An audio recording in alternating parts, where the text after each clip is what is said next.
श्रीगङ्गास्तोत्रम्। देवि सुरेश्वरि भगवति गङ्गे त्रिभुवनतारिणि तरलतरङ्गे शङ्करमौलिविहारिणि विमले मम मतिरास्तां तव पदकमले। भागीरथि सुखदायिनि मातः तव जलमहिमा निगमे ख्यातः। नाहं जाने तव महिमानं पाहि कृपामयि मामज्ञानम्। हरिपदपाद्यतरङ्गिणि गङ्गे हिमविदुमुक्तादवळतरङ्गे दूरीकुरु मम दुष्कृतिभारं कुरु कृपया भवसागरपारम्। तव जलममलं येन निपीतं परमपदं खलु तेन गृहीतं।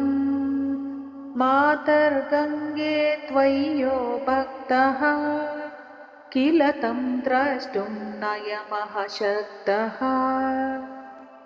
पतितोद्धारिणि जाह्नवी गङ्गे खण्डितगिरिवरमण्डितभङ्गे भीष्मजननि हे मुनिवरकन्ये पतितनिवारिणि त्रिभुवनधन्ये। कल्पलतामिव फलदां लोके प्रणमति यस्वां न पतति शोके। पारावारविहारिणि गङ्गे विमुखयुवति कृततरलापाङ्गे। तव चेन्मातः स्रोतः स्नातः पुनरपि जठरे सोऽपि न जातः। नरकनिवारिणि जाह्नवी गङ्गे कलुषविनाशिनि महिमोत्तुङ्गे। पुनरसदङ्गे पुण्यतरङ्गे जय जय जाह्नवी करुणापाङ्गे। इन्द्रमुकुटमणिराजितचरणे सुखदे शुभदे भृत्यशरण्ये। रोगं शोकं तापं पापं हर मे भगवति कुमतिकलापम्। त्रिभुवनसारे वसुधाहारे त्वमसि गतिर्मम खलु संसारे। अलकानन्दे परमानन्दे कुरु करुणामयि कातरवन्द्ये। तव तटिनिकटे यस्य निवासः खलु वैकुण्ठे तस्य निवासः।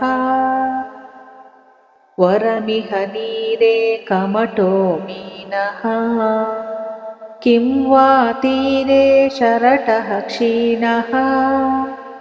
अथवा स्वपचो मलिनो दीनः तव न हि दूरे नृपतिकुलीनः। भो भुवनेश्वरि पुण्ये धन्ये देवि द्रवमयि मुनिवरकन्ये।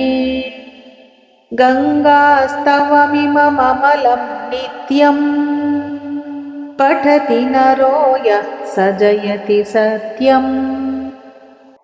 येषां हृदये गङ्गा भक्तिः तेषां भवति सदा सुखमुक्तिः।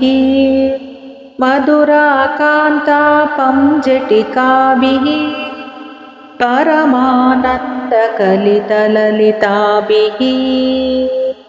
गङ्गास्तोत्रमिदं भवसारं वाञ्छितफलदं विमलं सारम्। शङ्करसेवक शङ्कररचितं पठति सुखीस्तव इति च समाप्तः। इति श्रीमच्छङ्कराचार्यकृतं श्रीगङ्गास्तोत्रम्।